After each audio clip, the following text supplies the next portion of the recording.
به کانال ما خوش آمدید. در این برنامه ویژه سیر تاریخی یکی از شاهکارهای اسکاندیناویه را به گونه مستند به نمایش می‌گذاریم. قدرت و سلطه امپراتوری دنمارک در اواسط قرن 15 میلادی، فرهنگ، هنر و تجللگرایی شاه دنمارک و اعمار قصر بی‌نظیر در کوپنهاگن از داشته‌های اساسی این برنامه است. در ادامه این برنامه ویژه بر ابعاد مختلف قصر از دید تاریخی و هنری پرداخته می شود. امیدواریم از همراهی با ما در این کوتاه مستند لذت برده و لحظات خاطرانگیز برای شما باشد.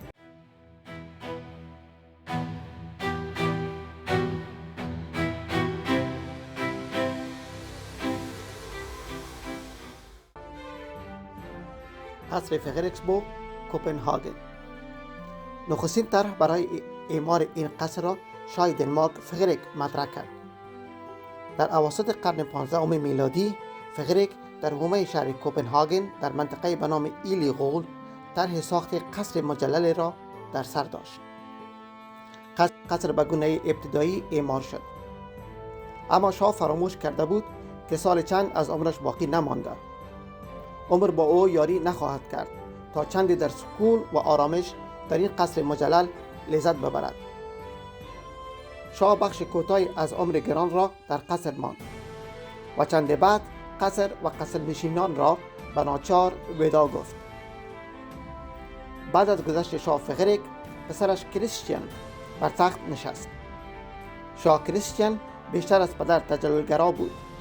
طرح قصر پدر را در آغازین مرحله استقبال کرد، اما با ترتیب و نقشه چندان رضایت نداشت.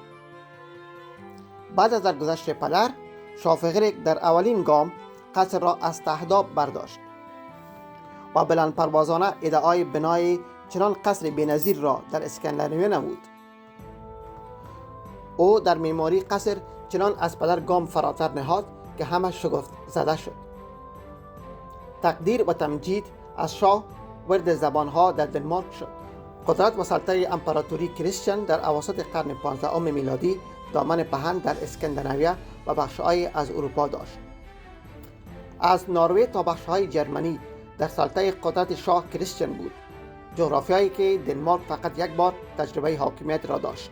شاه نیرومند نماد از قدرت، فرهنگ و شاهکار هنری را در اسکاندیناویه با طرح جدیدش از قصر به نمایش کشاند. قصر فغرکسبورگ نه تنها در اسکاندیناویه بلکه در اروپا به نماد از قدرت، هنر مبدل شده است. چند دهه در بر داشت تا حاصل کار به اینجا بکشد. شوق و جنون چنان شاه دنمارک را پیچانده بود که برای نظارت از ساخت و ساز قصر رویایی در کنار این پروژه بزرگ کلبه کوچک ایتالیایی بنا کند تا فرصت کافی برای نظارت و بستر ملایم برای استراحت داشته باشد. سرانجام بعد از دهه قصر رویایی شاه کریستیان جامه حقیقت پوشید. این قصر مجلل برگرفته از هنر ایتالیایی، هالندی و اسکاندیناوی است. شاه از بیتابی برای زندگی در همچون قصر مجلل لحظه شماری داشت تا چندی در این قصر زندگی کند، مثل پدر که آخرین روزهای حیاتش را در بستر بیماری در قصر سپری نموده بود. شاه کریستیان بعد از ساخت قصر سریع به آنجا کوچید و نمادهای داخلی قصر را برنامه‌ریزی کرد. این قصر رویایی برای یک قرن محل زیست و عشرت خانواده شاهی دنمارک بود، جایی که تمامی مراسم تشریفات از پذیرایی میهمانان شاهی با شکوه تا برنامه‌های رقص و هنر در و دیوار قصر را برای یک قرن می‌جنباند. این تجللگرایی اما برای همیشه نپایید. در یک شب سخت سرمای زمستان دنمارک قصر آتش گرفت. داشته‌های فرهنگی، نمادهای قدرت و سلطه به خاک یکسان شد.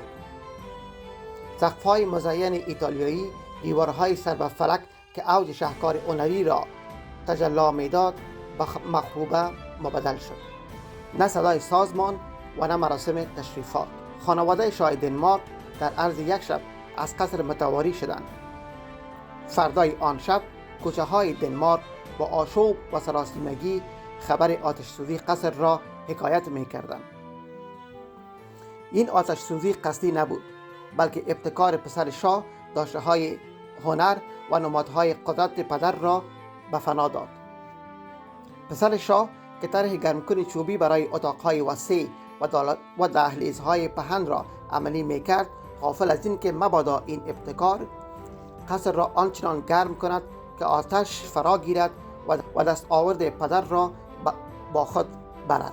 پسر شاه سیستم گرمکن چوبی برای بخش‌های از قصر را میبایست رونق دیگر دهد. آره، چنان رونقی که نه تنها داخل قصر بلکه بیرون از قصر را برای چندین شب در امواج آتش چنان گرم کرد که نه آب سردش کند و نه باران رامش کند. عقل کوتاه پسر شاه داشته‌های قصر را به کام آتش کشاند. در قرن 18 میلادی و در سرمای بیتاب دنمارک خانواده شاهی به سرپناه شدند. در عرض یک شب قصر به خاکستر مبدل شد.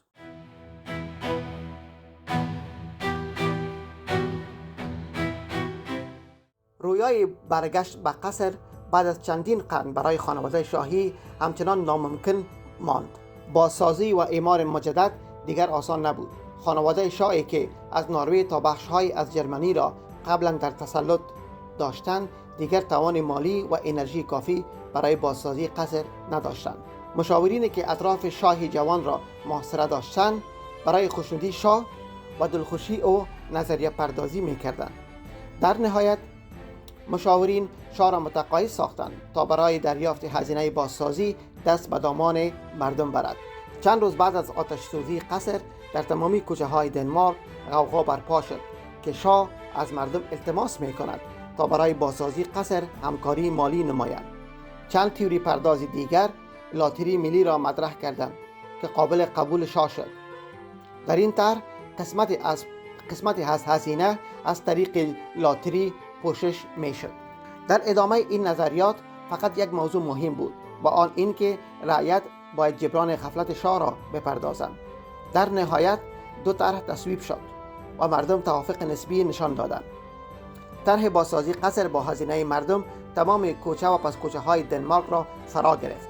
مهم این بود که جمع آوری پول به گونه ملی آغاز شود و بازی لاتری به گونه جمعی شروع شود. مردم چار و ناچار باید سهم بگیرند.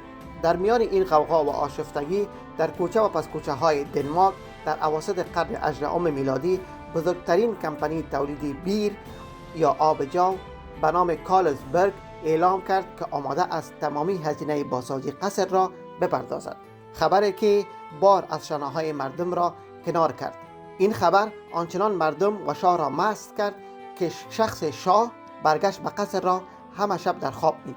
نکته‌ای که همه فراموش کرده بودند این بود که کمپانی کارلسبرگ همچنان اذعان داشت که بعد از بازسازی و ترمیم مجدد قصر باید به یک موزیم ملی و فرهنگی در منطقه به نام بنیاد خیریه کارلسبرگ مسما شود.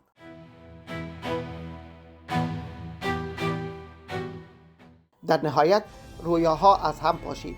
برگشت بر قصر ناممکن شد. موزیم ملی نهاد خیریه کارلسبرگ جاگزین شاه در قصر شد. امروزه این قصر هیچ ربطی به خانواده شاهی ندارد. خانواده شاهی دنمارک جز خاطرات از قصر چیز دیگری حاصل ندارند. قصر فغرسبو به گونه مستقل و جدا از صلاحیت و مدیریت خانواده شاهی در دنمارک تحت عنوان موزیم ملی نهاد خیریه کارلسبرگ با انبوهی از آثار تاریخی و فرهنگی همچنان بزرگترین قصر در اسکاندیناویا محسوب می شود.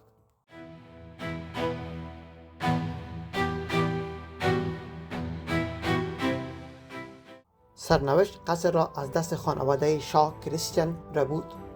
سرانجام خانواده شاهی از میراث بزرگ اجداد که مملو با انبوهی از غنیمت‌های هنری و فرهنگی بود و دور ماندند. سیر جذاب و تاریخی این قصر دلنشین ما را وادار ساخت تا این مستند را ترتیب و به نشر برسانیم. خوشحالیم در این برنامه ویژه شما را همراهی نمودیم. فراموش نکنید که در سفر به کوپنهاگن از این جاذبه گردشگری حتما دیدن نمایید. امیدواریم سفر کوتاه قصر فغرسبو با ما برای شما خاطرانگیز بوده باشد.